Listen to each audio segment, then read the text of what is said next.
धनुष यज्ञ प्रसंग में श्री रामचरितमानस में दोहा 243 से लेकर 245 तक का हिंदी में भावार्थ सुनाऊंगी। इसमें आप जानिए भगवान की सुंदरता, भगवान को देखकर यज्ञशाला में जो दुष्ट प्रवृत्ति के बैठे राजा थे उनकी भावनाएं, और जो शुभ भावना से युक्त राजा थे उनकी भावनाएं, सीता की भावनाएं, राजा जनक की भावनाएं और आदर पूर्वक उन्होंने किस स्थान पर बैठाया, इन सब बातों को जानिए। चैनल को सब्सक्राइब, लाइक, कमेंट, शेयर करिए। आइए सुनिए। मंगल भवन या मंगलहारी, उमा सहित जहि जपत पुरारी, कुंजर मणिकंठा कलित ओरिन तुलसी का माल, विषभ कंद के हरित ठवनी, बल निधि बाहु विशाल। हृदयों पर गज मुक्ताओं के सुंदर कंठे और तुलसी की मालाएं सुशोभित हैं। उनके कंधे बैलों की तरह ऊंचे तथा पुष्ट हैं। ऐड़ सिंह की सी है, खड़े होने की शान है, और भुजाएं विशाल एवं बल के भंडार हैं। कटि तुनीर पिटपट बांधे, कर सर धनुष बाम बर कांधे, पीत जग उपबीत सुघाए, नख सिख मंजु महा छवि छाए। कमर में तरकस और पीताम्बर बंधे हैं, दाहिने हाथों में बाण और बाएं सुंदर कंधों पर धनुष तथा पीले युगोपवीत जनेऊ सुशोभित है। नख से लेकर शिखा तक सब अंग उनके सुंदर हैं, उन पर महान शोभा छाई हुई है।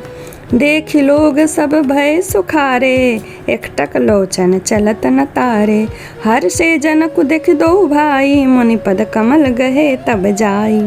उन्हें देखकर सब लोग सुखी हुए, नेत्र एक टक हैं और तारे भी नहीं चलते, यानी आँख की पुतलियाँ। जनक जी दोनों भाइयों को देखकर हर्षित हुए। तब उन्होंने जाकर मुनि के चरण कमल पकड़ लिए, कर बिनती निज कथा सुनाई। रंग अवने सब मुनि दिखाई, जहाँ जहाँ जाहि कुंवर बर दो, तहाँ तहाँ चकित चितौ सबको। विनती करके अपनी कथा सुनाई और मुनि को सारी रंग भूमि यानी यज्ञशाला दिखलाई। दोनों श्रेष्ठ राजकुमार जहाँ जहाँ जाते हैं वहाँ वहाँ सब कोई आश्चर्यचकित हो देखने लगते हैं। निज निज रुख राम ही सबु देखा, को न जान कछु मरम विशेषा। भले रचना मुनि निपसन कहऊ, राजा मुदित महा सुख लहऊ। सबने राम जी को अपनी अपनी ओर ही मुख किए हुए देखा, परंतु इसका कुछ भी विशेष रहस्य कोई नहीं जान सका। मुनि ने राजा से कहा, रंगभूमि की रचना बड़ी सुंदर है। विश्वामित्र जैसे निष्प्रिय, विरक्त और ज्ञानी मुनि से रचना की प्रशंसा सुनकर राजा प्रसन्न हुए और उन्हें बड़ा सुख प्राप्त हुआ। मंगल भवन मंगलहारी, उमा सहित जय जपत पुरारी।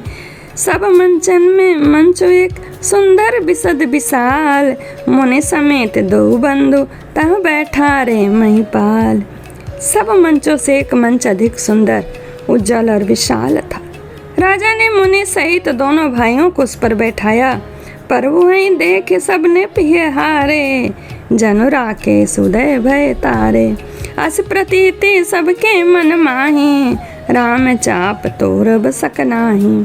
प्रभु को देखकर सब राजा हृदय में ऐसे हार गए, निराश एवं उत्साहहीन हो गए, जैसे पूर्ण चंद्रमा के उदय होने पर तारे प्रकाशहीन हो जाते हैं। उनके तेज को देखकर सबके मन में ऐसा विश्वास हो गया कि रामचंद्र जी ही धनुष को तोड़ेंगे, इसमें संदेह नहीं है। बिनु भंजे उभौ धनुष विशाला, मिले हैं से राम उर्माला। अस विचार गवनऊ घर भाई, जस प्रताप बल तेजऊ गवाई। इधर उनके रूप को देखकर सबके मन में यह निश्चय हो गया कि शिव जी के विशाल धनुष को जो संभव नहीं है टूटना, बिना तोड़े भी सीता जी श्री रामचंद्र जी के ही गले में जयमाला डालेंगी, अर्थात दोनों तरह से हमारी हार होगी और विजय श्री रामचंद्र जी के हाथ रहेगी। यूँ सोचकर वे कहने लगे, राजा जो वहाँ बैठे थे यज्ञशाला में, हे भाई, ऐसा विचार कर यश प्रताप बल और तेज गंवाकर अपने अपने घर चलो। बिहसे अपर भूप सुन बानी, जो अविवेक अंध अभिमानी। तोरे हो धनुष ब्याहु अवगाहा, बिन तोरे को कुंवर बियाहा। दूसरे राजा जो अविवेक से अंधे हो रहे थे और अभिमानी थे, यह बात सुनकर बहुत हंसे। उन्होंने कहा, धनुष तोड़ने पर भी विवाह होना कठिन है, अर्थात सहज ही हम जानकी को हाथ से जाने नहीं देंगे। फिर बिना तोड़े तो राजकुमारी को कौन ब्याह सकता है। एक बार कालो किन हो, सियहित समर जी तब हम सोऊ। यह सुनिय और महीप मुस्काने, धर्मशील हरि भगत सयाने। काल ही क्यों न हो, एक बार तो सीता के लिए उसे भी हम युद्ध में जीत लेंगे। यह घमंड की बात सुनकर दूसरे राजा, दो धर्मात्मा हरिभक्त और सयाने थे, मुस्कराए। उन्होंने क्या कहा, मंगल भवन मंगल हारी, उमा सहित जय जपत पुरारी। सिय बियाहि राम गर्भ दुर कर निपन के, जेते को सक संग्राम दशरथ के रन बाकुरे।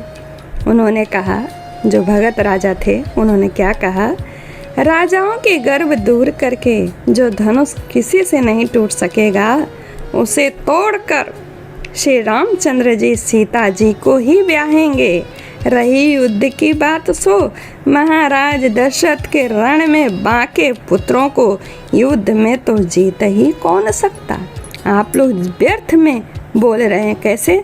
बाबा तुलसीदास जी कहते हैं, व्यर्थ मरहु जन गाल बजाई, मन मोदक नहीं की भूख बुताई। सिख हमार सुनि परम पुनीता, जगदम्बा जानहु जिय सीता। गाल बजाकर व्यर्थ ही मत करो, मन के लड्डुओं से भी कहीं भूख बुझती है। हमारी परम पवित्र निष्कपट सीख को सुनकर सीता जी को अपने जी में साक्षात जग जननी समझो। उन्हें पत्नी रूप में पाने की आशा एवं लालसा तुम लोग छोड़ दो। जगत पिता रघुपति ही बिचारी, भरी लोचन छवि लेहु निहारी। सुंदर सुखद सकल गुण राशि, ए दो बंधु शंभु उर्वासी। और श्री रघुनाथ जी को जगत का पिता परमेश्वर विचार कर नेत्र भर कर उनकी छवि देख लो। ऐसा अवसर बार बार नहीं मिलेगा। सुंदर सुख देने वाले और समस्त गुणों की राशि ये दोनों भाई शिव जी के हृदय में बसने वाले हैं। स्वयं शिव जी भी जिन्हें सदा हृदय में छिपाए रहते हैं, वे तुम्हारे नेत्रों के सामने आ गए हैं। सुधा समुद्र समीप बियाही, मृग जलु निरख मरहूँ कतबधाई। करहूँ जाई जा कहूँ जोई भावा, हम तो आज जन्म फल पावा। समीप आए हुए भगवत दर्शन रूप अमृत के समुद्र को छोड़कर तुम जग जननी जानकी को पत्नी रूप में पाने के दुराशा रूप मिथ्या मृग जल को देखकर दौड़ कर क्यों मरते हो। फिर भाई, जिसको जो अच्छा लगे वही जाकर करो।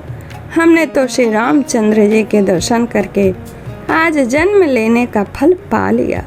जीवन और जन्म को सफल बना लिया। जो भगत राजा लोग वहाँ बैठे थे धनुष तोड़ने के लिए, वे राम को देखकर उनकी भक्ति में यह बात कह रहे हैं। अस कई भले भूप अनुरागे, रूप अनूप बिलोकन लागे। देखहीं सुर नभ चढ़े विमाना, बरसहीं सुमन करहीं कल गाना। ऐसा कहकर अच्छे राजा प्रेम मग्न होकर श्री राम जी के अनुपम रूप देखने लगे। मनुष्यों की तो बात ही क्या, देवता लोग भी आकाश से विमानों पर चढ़े हुए दर्शन कर रहे हैं और सुंदर गान करते हुए फूल बरसा रहे हैं। यह प्रसंग धनुष यज्ञ प्रसंग में राजा जनक द्वारा राम लक्ष्मण विश्वामित्र को एक सुंदर आसन पर बैठाया जाना और राजाओं, अच्छे राजा और खराब राजा के मन की बातें यहीं पूर्ण होती हैं। धन्यवाद। श्री राम जय राम जय जय राम, श्री राम जय राम जय जय राम, श्री राम जय राम जय जय राम, श्री राम जय